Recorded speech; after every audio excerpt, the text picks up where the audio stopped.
안녕하세요. 부자 오빠입니다. 최근에 주가가 생각보다 너무 많이 오르면서 추매하기가 굉장히 부담스러워졌죠. 그리고 현금을 너무 많이 보유하셨던 분들은 좀 억울한 생각이 들 수 있습니다. 아, 이럴 줄 알았으면 몰빵할 걸.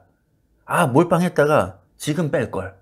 사람이라면 누구나 이런 생각이 들 수 있죠. 하지만 이미 끝난 얘기입니다. 우리가 과거로 돌아갈 수 없거든요. 후회해봐야 아무 소용이 없다는 겁니다. 자, 그리고 애초에 현금을 보유한 목적이 뭐죠? 현금은 폭락장에서 날아가지 않기 위한 보험입니다. 만약을 대비하는 거죠. 아, 내가 폭락장에 대비해서 현금을 많이 보유하고 있었는데 만약에 폭락장이 안 오고 계속 오르기만 하면 정말 손해일까요? 그렇게 억울한 일일까요? 자, 이런 논리라면 내가 암보험에 가입했는데 암에 안 걸리면 손해입니다. 왜? 따박따박 매달 보험료 냈는데 내가 뭐 챙겨 먹은 게 하나도 없으니까요. 이런 식으로 따지면 한도 끝도 없다는 겁니다. 자동차 종합보험에 가입했는데 사고가 안 났습니다. 그럼 돈 다 날리는 거잖아요. 특히 20대 분들은 경력이 없기 때문에 보험료가 한 2, 300까지도 합니다. 정말 비싸게는 500 이상도 하죠, 외제차들은. 근데 사고가 안 나면 그 돈 다 날리는 거거든요. 그럼 그게 아깝나요? 오히려 반대로 생각을 해야죠. 아, 혹시 몰라서, 정말 혹시 몰라서 내가 비싼 돈 주고 보험에 가입했는데 사고가 안 나서 정말 다행이다. 내가 아끼는 차도 멀쩡하고 내 소중한 몸도 다치지 않았구나. 아, 정말 다행이다. 그 돈 다 날려도 돼. 사고 안 났으면 됐어. 이렇게 생각하는 게 맞는 거 아닌가요? 자, 우리가 화재보험에 가입했는데 불이 안 났습니다. 그럼 억울한가요? 아, 보험료 아까워. 홀라당 다 타가지고 내가 보험료 받아 먹었어야 되는데. 이렇게 생각하는 사람은 아무도 없을 거라는 거죠. 애초에 우리가 현금을 쥐고 있는 이유는 돈을 더 벌기 위함이 아닙니다. 돈 못 벌어도 되니까 나는 날아가지 않는 게 더 중요해. 그래서 현금을 쥐고 있는 겁니다. 망하지 않기 위해서. 근데 폭락장이 안 왔습니다. 이게 왜 억울하죠? 너무 다행인 거죠. 내가 진짜 바라는 것은 주가가 계속 오르는 거니까요. 주가가 많이 올라서 내가 돈 많이 버는 게 내가 진짜 원하는 거지. 정말로 폭락장이 와서 내가 싸게 주축하는 거 그걸 내가 원하는 건 아니거든요. 원하진 않지만 정말 그런 상황이 오면은 내가 망하면 안 되니까 인생 역전 기회로 삼아야겠다. 그러니까 그 여지를 남겨두겠다. 그래서 현금을 쥐고 있는 겁니다. 그러니까 억울하게 생각하실 필요가 전혀 없다는 것이고요. 오히려 반대로 생각을 하자는 겁니다. 아, 혹시 몰라서 내가 현금 많이 쟁여놨는데 계속 올라서 정말 다행이다. 왜? 내가 지금까지 모은 수량에 대해서는 돈을 벌고 있으니까.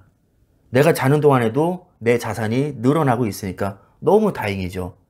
앞으로도 현금 쓸 일 없었으면 좋겠다. 그러나 사람 일은 모르는 거니까 만약에 역대급 폭락장이 찾아오면 인생 역전 기회로 삼아야겠다. 내가 원하는 상황은 아니지만 그 상황이 올 수도 있으니까 현금을 쥐고 있어야 되고 과감하게 매수를 해야겠다. 내가 원하진 않지만 이렇게 생각하는 게 저는 맞다고 봅니다. 자, 결론이 뭐냐면요. 무조건 나한테 유리하게 해석을 하자는 겁니다. 투덜대봐야 나만 손해이기 때문입니다. 실제로는 현금 쥐고 있었으면 안 됐죠. 왜? 결과적으로 올랐으니까요. 현금 한 푼도 남겨두지 말고 몰빵했었어야죠. 수익률 제일 좋은 종목에. 그리고 여유자금으로 할 게 아니라 풀대출 받고 사채까지 다 끌어다 써서 몰빵했어야죠. 수익률이 제일 좋은 단 하나의 종목에 몰빵을 했어야 나한테 가장 이득이 됐습니다. 실제로는. 그러나 이렇게 될 줄 우리가 알았나요? 미래는 아무도 알 수 없습니다. 다 지나고 나서 결과를 알고 나서 그런 후회를 해봐야 아무 의미가 없다는 겁니다. 괜히 내 속만 쓰리죠. 자, 이것은 마치 수능이 다 끝나고 나서 답안지가 나와 있는 상태에서 이 답안지를 내가 미리 알았으면 수능 만점 받아서 서울대 갈 수 있었을 텐데 이런 가정을 하는 것과 똑같거든요. 이게 도대체 뭐 하자는 거죠? 아무 의미가 없잖아요. 이미 지난 일을 가지고 그것도 과거로 되돌아갈 수도 없는 상태에서 내가 현금 너무 많이 쥐고 있었나? 억울해 죽겠네. 아무 의미 없다는 겁니다. 너무나도 잘한 선택이었고요. 앞으로도 똑같은 방식으로 투자를 해야 됩니다. 정말 언제 역대급 폭락장이 찾아올지 모릅니다. 당장 다음 달에 다시 반토막이 날 수도 있습니다. 그러니까 항상 내가 멘탈이 나가지 않을 정도의 현금은 보유해야 됩니다. 2023년 11월 5일자 기사를 보시면 불과 3달도 되지 않았죠. 버핏은 무려 206조의 현금을 들고 있었습니다. 이게 사상 최대치였다고 하죠. 투자에 몸을 사렸다는 겁니다. 워런 버핏도요. 그럼 워런 버핏도 결과적으로 뻘짓한 거죠. 그럼 버핏이 감을 잃은 건가요? 아무도 그렇게 생각하지 않을 겁니다. 이런 식으로 따지면 버핏도 주식 하수가 됩니다. 완전 하수죠. 버핏이 가장 높은 비중으로 투자하고 있는 게 애플인데 사상 최대 현금을 보유하고 있다고 기사가 난 작년 11월부터 현재까지 수익률을 보니까요. 애플은 고작 6.8%밖에 못 올랐습니다. 같은 기간에 마소는 12%가 올랐고 엔비디아 30%, TQQQ는 44%, SOXL은 91%가 올랐습니다. 결과적으로 버핏은 어마어마한 기회비용을 날렸을 뿐만 아니라 완전히 잘못된 선택을 했죠. 그때부터 지금까지만 보면 말이죠. 아니 현금을 보유할 게 아니라 속쓰려 몰빵했어야지. 그럼 한 200조 버는 건데. 이런 가정의 의미가 있나요 지금 와서? 애플에 왜 투자했어? 수익률 제일 구린데. TQ에 투자했어야지. 이게 맞는 가정인가요? 전혀 그렇지 않다는 겁니다. 꼴랑 몇 개월만 보고 판단하면 안 되고요. 길게 봐야죠. 버핏은 재산의 99%를 50세 이후에 축적한 사람입니다. 평소에도 버핏은 현금 보유 중요성을 굉장히 강조하는 사람이고요. 심지어 산소에 비유하기도 합니다. 현금은 산소와 같다. 없어서는 안 될 존재라는 거죠. 이런 마인드가 지금의 버핏을 만든 겁니다. 50세 이후에 99%의 재산을 축적했습니다. 그러니까 그 이전 기간은, 즉 40대 후반까지는 자산을 쌓기 위한 빌드업이었을 뿐이라는 거죠.